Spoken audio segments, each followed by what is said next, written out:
ಚಿಕ್ಕಬಳ್ಳಾಪುರದಲ್ಲಿ ಮುಜರಾ ಇಲಾಖೆಗೆ ಸೇರಿದ ದೇವಸ್ಥಾನದ ಸಮುದಾಯದ ಭವನದಲ್ಲಿ ದಲಿತ ಕುಟುಂಬದ ಮದುವೆಗೆ ನಿರಾಕರಿಸಿದ ಮನ ಕಲಕುವ ಘಟನೆ ಚಿಕ್ಕಬಳ್ಳಾಪುರದಲ್ಲಿ ನಡೆದಿದೆ. ಗುಂಡಿಬಂಡೆ ತಾಲೂಕಿನ ಬ್ರಾಹ್ಮಣರ ಹಳ್ಳಿಯ ನಿವಾಸಿ ಅವಲುಕೊಂಡಪ್ಪ ಎಂಬುವರು ಯುವ ಜೋಡಿಯ ಮದುವೆಗಾಗಿ ಗುಂಡಿಬಂಡೆ ಪಟ್ಟಣದ ವೆಂಕಟರಮಣ ಸ್ವಾಮಿ ದೇವಸ್ಥಾನದ ಕಲ್ಯಾಣ ಮಂಟಪ ಬುಕ್ ಮಾಡಲು ಮುಂದಾಗಿದ್ದರು. ಆದರೆ ವೆಂಕಟರಮಣ ಸ್ವಾಮಿ ದೇವಾಲಯದಲ್ಲಿ ಟ್ರಸ್ಟ್ ಕಾರ್ಯದರ್ಶಿ ಮಾಚವಲಹಳ್ಳಿ ವೆಂಕಟರಾಯಪ್ಪ ದೇವಸ್ಥಾನದ ಸಮುದಾಯ ಭವನ ಈಗಾಗಲೇ ಬುಕ್ ಆಗಿದೆ ಎಂದು ಸುಳ್ಳು ಹೇಳಿ ಭವನ ಕೊಡಲು ಆಗಲ್ಲ ಎಂದು ನಿರಾಕರಿಸಿದ್ದಾರೆ. ಆದರೆ ಆ ದಿನ ಯಾವುದೇ ಮದುವೆ ಇರಲಿಲ್ಲ. ಜೋಡಿಗಳು ಆ ದೇವಸ್ಥಾನದ ಹೊರಗೆ ಮದುವೆಯಾಗಿದ್ದಾರೆ. ತಾಲೂಕು ಕಚೇರಿ ಎದುರು ಪ್ರತಿಭಟನೆ ನಡೆಸಿದೆ.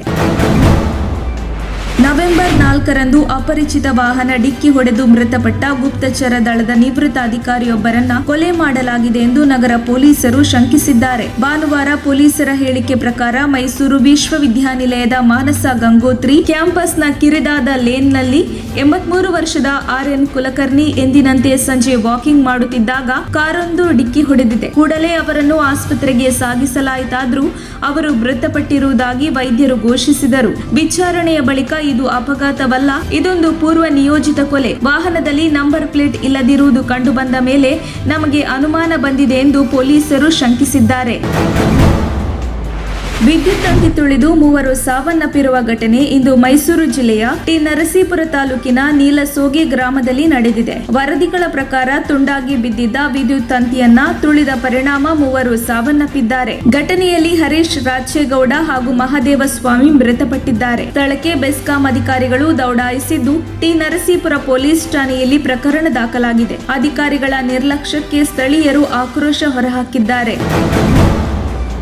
ಕೋಲಾರ ಜಿಲ್ಲೆಯ ಶ್ರೀನಿವಾಸಪುರ ತಾಲೂಕಿನ ಶೆಟ್ಟಿಹಳ್ಳಿ ಗ್ರಾಮದಲ್ಲಿ 4ನೇಯದು ಹೆಣ್ಣು ಮಗು ಆಗಿದ್ದಕ್ಕೆ ಮನನೊಂದು ವ್ಯಕ್ತಿಯೊಬ್ಬ ಆತ್ಮಹತ್ಯೆ ಮಾಡಿಕೊಂಡ ಘಟನೆ ನಡೆದಿದೆ. ಲೋಕೇಶ್ ಆತ್ಮಹತ್ಯೆಗೆ ಶರಣಾದವ. ಈತ ಈಗಾಗಲೇ 3 ಮಕ್ಕಳಿಗೆ ತಂದೆಯಾಗಿದ್ದು ಗಂಡು ಮಗುವಿನ ಆಸೆಗೆ 4ನೇ ಮಗು ಮಾಡಿಕೊಂಡಿದ್ದಾನೆ. ಆದ್ರೆ ಅವನ ನಿರೀಕ್ಷೆ ಫಲಿಸದೆ 4ನೇ ಮಗುವು ಸಹ ಹೆಣ್ಣು ಆಗಿರುವ ಕಾರಣ ಮನನೊಂದು ಲೋಕೇಶ್ ಮನೆಯಲ್ಲಿ ಯಾರೂ ಇಲ್ಲದನ್ನು ಗಮನಿಸಿ ಮನೆಯಲ್ಲಿ ತಡರಾತ್ರಿ ಆತ್ಮಹತ್ಯೆ ಮಾಡಿಕೊಂಡಿದ್ದಾನೆ. ತಮ್ಮ ಸಹೋದರನ ಪುತ್ರನ ಸಾವಿನ ಪ್ರಕರಣದ ತನಿಖೆ ಸರಿಯಾದ ದಿಕ್ಕಿನಲ್ಲಿ ನಡೆಯುತ್ತಿಲ್ಲ ಎಂದು ಶಾಸಕ ರೇಣುಕಾಚಾರ್ಯ ಪೊಲೀಸ್ ಇಲಾಖೆಯನ್ನು ತರಾಟೆಗೆ ತೆಗೆದುಕೊಂಡಿದ್ದಾರೆ. ಚಂದ್ರಶೇಖರ್ನದ್ದು ಸಹಜ ಸಾವಲ್ಲ, ಅಪಘಾತವಲ್ಲ, ಇದೊಂದು ಪೂರ್ವ ನಿಯೋಜಿತ ಕೊಲೆ ಎಂಬುದನ್ನ ಎಲ್ಲರೂ ಹೇಳುತ್ತಿದ್ದಾರೆ. ಪೊಲೀಸ್ ಇಲಾಖೆ ನಡೆಸುತ್ತಿರುವ ತನಿಖೆಯ ಬಗ್ಗೆ ಜನರಲ್ಲಿ ವಿಶ್ವಾಸ ಕಡಿಮೆ ಆಗಿದೆ. ಕಾರು ಅತಿವೇಗ ಚಾಲನೆ ಮಾಡಿತ್ತು, ಡ್ರೋನ್ ಬಳಸಿ ಕಾರು ಪತ್ತೆ ಹಚ್ಚಲಾಗಿತ್ತು ಎಂದು ಎಡಿಜಿಪಿ ಅಲೋಕ್ ಕುಮಾರ್ ಹೇಳುತ್ತಿದ್ದಾರೆ. ಇಂಥವರಿಂದ ನಮಗೆ ನ್ಯಾಯ ಸಿಗುವ ವಿಶ್ವಾಸ ಇಲ್ಲ. ಇವರು ಸಾರ್ವಜನಿಕರಿಗೆ ರಕ್ಷಣೆ ನೀಡುತ್ತಾರ, ರಕ್ಷಕರಲ್ಲ, ಇವರು ಭಕ್ಷಕರಾಗಿದ್ದಾರೆ. ಈಗ ನಡೆಸುತ್ತಿರುವ ತನಿಖೆಯಿಂದ ಸಮಾಧಾನ ಇಲ್ಲ ಎಂದು ರೇಣುಕಾಚಾರ್ಯ ಹೇಳಿದ್ದಾರೆ. ಶಿವಮೊಗ್ಗದಲ್ಲಿ ನವ ವಿವಾಹಿತೆ ನೇಣಿಗೆ ಶರಣಾಗಿದ್ದಾರೆ. 23 ವರ್ಷದ ನವ್ಯಶ್ರೀ ನೇಣಿಗೆ ಶರಣಾದ ಮಹಿಳೆ. ಅಶ್ವಥ್ ನಗರದಲ್ಲಿರುವ ಮನೆಯ ಶೆಡ್ನಲ್ಲಿ ಆತ್ಮಹತ್ಯೆ ಮಾಡಿಕೊಂಡಿರುವ ನವ್ಯಶ್ರೀ ಖ್ಯಾತ ವೈದ್ಯೆ ಡಾಕ್ಟರ್ ಜಯಶ್ರೀ ಹೊಮ್ಮರಡಿ ಸೊಸೆಯಾಗಿದ್ದಾರೆ. 5 ತಿಂಗಳ ಹಿಂದೆಯಷ್ಟೇ ಇವರಿಗೆ ಆಕಾಶ್ ಎಂಬುವರ ಜೊತೆ ವಿವಾಹ ಆಗಿತ್ತು. ನಿನ್ನೆ ರಾತ್ರಿ ತುಳಸಿ ಪೂಜೆ ಮಾಡಿದ್ದ ಮೃತ ನವ್ಯಶ್ರೀ ಅರಿಶಿನ ಕುಂಕುಮ ಸ್ವೀಕರಿಸಿ ಬಂದು ಆತ್ಮಹತ್ಯೆ ಮಾಡಿಕೊಂಡಿದ್ದಾರೆ.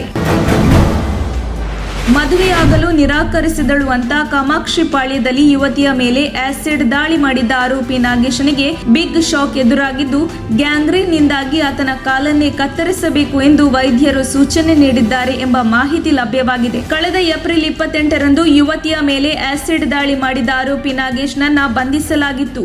ಇದೀಗ ಮಾಡಿದ ಪಾಪ ಕಾಡದೆ ಬಿಡಲ್ಲ ಎಂಬಂತಾಗಿದ್ದು ಗುಂಡೇಟು ಬಿದ್ದಿದ್ದ ನಾಗನ ಕಾಲು ಇದೀಗ ಕೊಳೆತಿದೆ. ಪರಿಣಾಮವಾಗಿ ವೈದ್ಯರು ಕೆಲ ದಿನಗಳಲ್ಲೇ ಕೊಳೆತು ಹೋಗಿರುವ ಕಾಲಿನ ಭಾಗವನ್ನು ಕತ್ತರಿಸಿ ತೆಗೆಯಬೇಕು ಅಂತ ಸಲಹೆ ಕೊಟ್ಟಿದ್ದಾರೆ.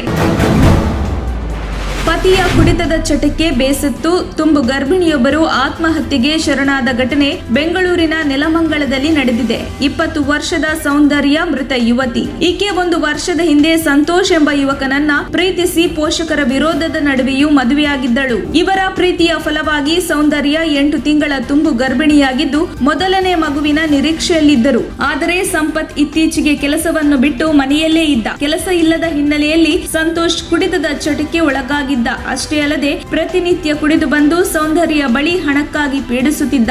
ಇದರಿಂದಾಗಿ ಸಂತೋಷ್ನ ಹಿಂಸೆ ತಾಳಲಾರದೆ ಮನನೊಂದು ಸೌಂದರ್ಯ ಆತ್ಮಹತ್ಯೆಗೆ ಶರಣಾಗಿದ್ದಾಳೆ ಎಂಬ ಆರೋಪ ಕೇಳಿಬಂದಿದೆ. ಹವಾಮಾನ ವೈಪರೀತ್ಯದಿಂದಾಗಿ 42 ಜನರನ್ನು ಹೊತ್ತ ವಿಮಾನವೊಂದು ಸರೋವರದಲ್ಲಿ ಪತನವಾಗಿರುವ ಘಟನೆ ಭಾನುವಾರ ಬೆಳಿಗ್ಗೆ ಪೂರ್ವ ಆಫ್ರಿಕಾದ ತಂಜಾನಿಯಾದಲ್ಲಿ ನಡೆದಿದೆ. ತಂಜಾನಿಯಾದ ಬುಕೋಬಾದಲ್ಲಿನ ವಿಮಾನ ನಿಲ್ದಾಣದಲ್ಲಿ ಇಳಿಯಬೇಕಿದ್ದ ವಿಮಾನ ಹವಾಮಾನ ವೈಪರೀತ್ಯದಿಂದಾಗಿ ಕೇವಲ 100 ಮೀಟರ್ ದೂರದಲ್ಲಿದ್ದ ವಿಕ್ಟೋರಿಯಾ ಸರೋವರಕ್ಕೆ ಅಪ್ಪಳಿಸಿದೆ ಎಂದು ವರದಿಗಳು ತಿಳಿಸಿವೆ. ವಿಮಾನ ದಾರ್ ಎಸ್ ಸಲಾಂನಿಂದ ಹೊರಟಿತ್ತು.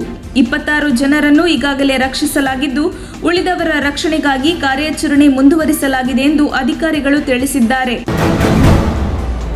ಬಿಜೆಪಿಯವರಿಗೆ ಮಕ್ಕಳು ಹುಟ್ಟಿಸುವ ಶಕ್ತಿ ಇಲ್ಲ. ಬಿಜೆಪಿಯವರು ಬೀಜ ಇಲ್ಲದೆ ಇರುವವರು. ಇನ್ನೊಬ್ಬರ ಬೀಜ ತೆಗೆದುಕೊಂಡು ನಮ್ಮ ಬೀಜ ಅಂತಿದ್ದಾರೆ. ಅವರಿಗೆ ನಾಚಿಕೆ ಆಗಲ್ವಾ ಎಂದು ಬಿಜೆಪಿ ವಿರುದ್ಧ ಜೆಡಿಎಸ್ ರಾಜ್ಯಾಧ್ಯಕ್ಷ ಸಿಎಂ ಇಬ್ರಾಹಿಂ ವ್ಯಂಗ್ಯವಾಡಿದ್ದಾರೆ. ಜೆಡಿಎಸ್ನಿಂದ ಬಿಜೆಪಿ ಪಕ್ಷಕ್ಕೆ ಕೆಲವರು ಹೋಗುತ್ತಾರೆ ಎಂಬ ವಿಚಾರವಾಗಿ ಬೆಳಗಾವಿಯಲ್ಲಿ ಮಾಧ್ಯಮದವರೊಂದಿಗೆ ಮಾತನಾಡಿದ ಅವರು, ಆ ಮಕ್ಕಳಿಗೆ ಮಕ್ಕಳನ್ನು ಹುಟ್ಟಿಸುವ ಶಕ್ತಿ ಇಲ್ಲ. ನಾವು ಹುಟ್ಟಿಸಿದ ಮಕ್ಕಳನ್ನು ತೆಗೆದುಕೊಂಡು ಹೋಗುತ್ತಾರಲ್ಲ, ಅವರಂತಹ ಗಂಡಸರು. ನಾಚಿಕೆ ಆಗಲ್ವಾ? ಇದೇನಾ ಮೋದಿ ನಿಮಗೆ ಕಲಿಸಿರುವುದು? ಇನ್ನು 100 ಜನರನ್ನು ಕರೆದುಕೊಂಡು ಹೋದರೂ ಹುಟ್ಟಿಸುವ ಶಕ್ತಿ ನಮಗಿದೆ. ಅವರು 100 ಜನ ಇದ್ದಾರೆ. ನೀವು ಒಬ್ಬರೇ ಏನು ಮಾಡುತ್ತೀರಾ? ನಾವು ರೈತರು. 50 ಆಕಳು ಕಟ್ಟಿದರೆ ಹೋರಿ ಒಂದೇ ಕಟ್ಟುವುದು. ಈ ರಾಜ್ಯದಲ್ಲಿ ಮತ್ತೆ ಕುಮಾರಸ್ವಾಮಿ ಮುಖ್ಯಮಂತ್ರಿ ಆಗುತ್ತಾರೆ ಎಂದು ಆಕ್ರೋಶ ಹೊರಹಾಕಿದ್ದಾರೆ.